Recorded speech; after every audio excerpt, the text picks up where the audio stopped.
अस्सलाम वालेकुम, this is me Dua Mirza and you are watching my YouTube channel. Noor Muqaddam का case हुआ और वहाँ पर नूर मर गई। बाद में कहा गया कि नूर अगर शायद आसपास के लोगों को बता देती तो बच जाती। पुलिस ने भी ये कहा, लेकिन एक अच्छी बात ये हुई कि चूँकि सोशल मीडिया का प्रेशर था तो पुलिस ने मुलजिम को, जो कि बहुत बड़ी पार्टी थी, उसको और उसके वालदेन को गिरफ़्तार किया। ये एक बड़ी अचीवमेंट थी। लेकिन इसके साथ साथ आज मेरा मामला है, आज मैं आपके आगे एक अपील रखने जा रही हूँ। बीइंग ए वुमेन, मुझे भूल जाएं कि मैं जर्नलिस्ट हूँ। आज मैं एक खातून हूँ और मैं एक खातून की आवाज़ बनने जा रही हूँ। विशा मेरे साथ मौजूद है। नवाब अकबर बुगटी बड़ा ख़ानदान है, उनकी बहू हैं और शाहजवार से इनकी शादी हुई थी। 2015 में इनकी शादी हुई। फिर हमारे यहाँ फ़ौरन रुखसती के दौरान कहा जाता है कान में कि बेटा अब लाश ही घर आनी चाहिए। लेकिन इन्होंने खुद ही ये ट्रेडिशन को समझते हुए शादी निभाई। और मैं साइड इसलिए ले रही हूँ because I have seen the documents, तो मुझे बिल्कुल बाइस ना समझा जाए। इन्होंने शादी निभाई, टॉर्चर भी हुआ और सारी चीज़ें, एक्स्ट्रा मैरिटल अफेयर्स थे उसके, वटेवर। लेकिन ये शायद नॉर्मली होता है। बट मामला फिर वहाँ आया जहाँ पर इनके शोहर ने, वो शोहर, वो मर्द जिसको हम ये कहते हैं कि बीवी उसकी इज़्ज़त है, उसने इनकी न्यूड पिक्चर्स लीक कर दी, जो कि शायद किसी के लिए सुनना भी इंतहाई खौफनाक सी बात है। और मेरी टांगें इस वक्त इसलिए कांप रही हैं क्योंकि मेरे साथ विशा के वालिद साहब इस वक्त मौजूद हैं। और शायद इनसे बहादुर कोई भी मर्द नहीं होगा जो अपनी बेटी के साथ खड़ा है और ऐसे नाजुक तरीन मामले पर खड़ा है जहाँ पर आगे वाली पार्टी इतनी स्ट्रॉन्ग है कि FIA भी उसको पकड़ नहीं पा रही। मामला क्या हुआ, विशा मेरे साथ मौजूद है। विशा, 2015 में शादी हुई और फिर डोमेस्टिक वायलेंस, खैर वो शायद अलमनाक बात यह है कि वो हमारे हर दूसरी गली का मसला है। ऐसा क्या हुआ कि उस शख्स ने इतनी दर्दनाक हरकत की कि आपकी पिक्चर्स वायरल कर दी? जी, क्योंकि उसने एक टारगेट किलर को मेरे पीछे लगाया था और उस टारगेट किलर ने मुझे बचाया। और शाहज़ार को ये पता लग गया कि उसने झूठ बोला इन लोगों से कि उसने मुझे नुकसान पहुंचा दिया है। और ये उसके लिए ऐसा था कि अब नेक्स्ट स्टेप उसने ये उठाया कि उसने मेरे प्राइवेट पिक्चर्स को वायरल कर दिया और मेरे सब रिश्तेदारों को भी भेज दिया, नेबर्स, सर्वेंट्स, मेरी कज़न्स और मेरे मेल कज़न्स, मेरे मामू के बच्चे और मेरे बहनोई, मेरी बहनों के इन-लॉज़, उन सब लोगों को इसने मेरे पिक्चर्स और वीडियोस भेजे। विशा, फिर आप गई, साइबर क्राइम गई, और साइबर क्राइम तो स्पेशलाइज इदारा है जो कि स्पेसिफ़िकली इन लॉस को देखता है। और बड़ा क्लियर सा केस है कि ब्लैकमेलिंग हुई और प्रूफ आपके पास मौजूद थे। क्या ऐसा मसला हुआ कि 4 महीने गुजर गए? जी, अब ये असल में पहले इन्होंने कहा कि इन्वेस्टिगेशन, FIA में पहले इन्वेस्टिगेशन होती है फिर FIR होती है, लेकिन FIR भी 7 जून को ही थी। वारंट 27 जुलाई को हुआ और उसके बाद अब तक भी he is not arrested. And we are open to anything, कुछ भी हो सकता है हमारे साथ, किसी भी लम्हे हो सकता है। और ये सोच के कि केस हाईलाइट हो गया तो पकड़ेंगे नहीं, ये किस किस्म का रिलाई कर रहे हैं? ये कैसे, इनको पता है कि वो क्या करेगा क्या नहीं करेगा। अगर वो सोचे कि चलो कर देता हूँ फिर बच जाऊँगा, तो ख़तरा है ना बहुत ज़्यादा। पुलिस क्या कहती है? FIA साइबर क्राइम जब आप जाती हैं और जाके वहाँ पे बैठती हैं अपनी तारीखों पर, तो क्या कहते हैं वो? बस हर हफ्ते मैं आपको बताती हूँ मेरे साथ होता क्या था 4 महीने तक।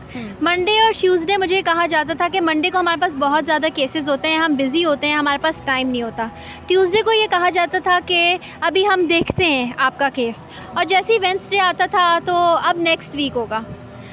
तो ये हर हफ्ते एग्जैक्टली इन्हीं दिनों में यही होता था। ये स्टोरी चेंज नहीं होती थी। मंडे ट्यूसडे एक स्टेटमेंट, वेडनेसडे से नेक्स्ट वीक। फिर क्या कहते हैं कि FIR तो हो गई, चलें बड़ी मुश्किल से, उसके बाद अब अरेस्ट क्यों नहीं करते? करेंगे, कोशिश कर रहे हैं अरेस्ट करने की। जब करना होता है तो गांव से लोगों को ढूंढ के ले आते हैं। अभी देखिए, मैं आज FIA से आई हूँ, मैं ये नहीं कहूँगी कि जैसे मुझे लग रहा था कि इम्पॉसिबल है उसका अरेस्ट। अभी मुझे लगता है कि पॉसिबल है, मुमकिन है, लेकिन बस श्योरिटी से तो तभी कह सकते हैं ना जब अरेस्ट हो, रिज़ल्ट हमारे सामने आए, क्योंकि रिज़ल्ट अभी तक हमारे सामने नहीं है। जान का खतरा है? जी बिल्कुल है, बिल्कुल है। और अभी तो लोग, अल्लाह माफ़ करे, एक देख भी चुके हैं एक सिचुएशन। और ऐसा ही आदमी है मेरा शौहर, मैंने देखा इसको लोगों के ऊपर तशद्दुद करते हुए, औरतों पे शदीद तशद्दुद करते हुए। और इस सिचुएशन के बावजूद, लेकिन मैंने जो 7 साल गुजारे उनको कुछ अल्फाजों में कैसे ब्रीफ़ करूं कि वो किस हद तक जाएगा और मेरे साथ क्या करेगा। मैं आपकी पर्सनल लाइफ में ज़्यादा नहीं जाऊँगी कि आपके क्या मामला थे या कैसे वो आपको मारता था। मैं सिर्फ ये चाहूँगी कि आप ये बता दें कि वो आपको कैसे इंसाफ मिलेगा अगर वो अरेस्ट हो जाता है, तो आप क्या सज़ा चाहेंगी उसके लिए?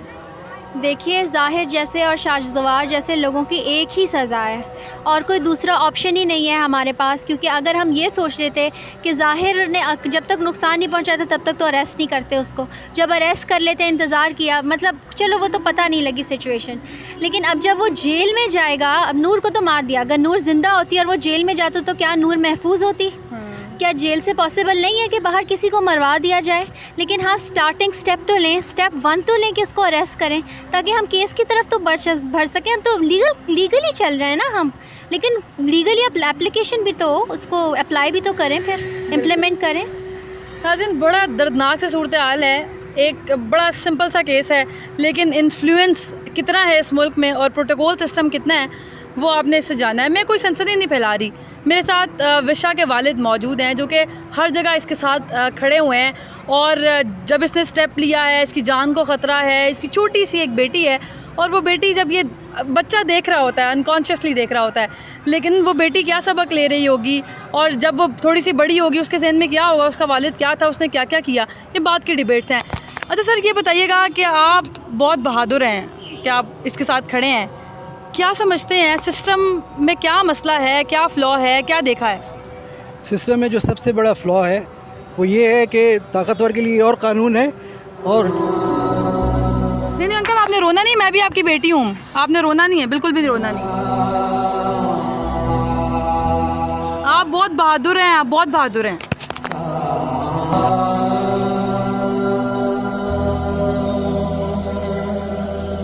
इन अंकल ने मुझे खुद रुक के कहा कि मैं बात करना चाहता हूँ और मैं बताना चाहता हूँ कि मेरी बेटी को इंसाफ दिया जाए, लेकिन वो एक बाप है और यहाँ पर भी एक वही बाप है जो अपनी बेटी को ऐसे छोड़कर और अपनी ही बीवी को सज़ावार बनाए हुए है और उसकी ज़िंदगी स्टेक पे है।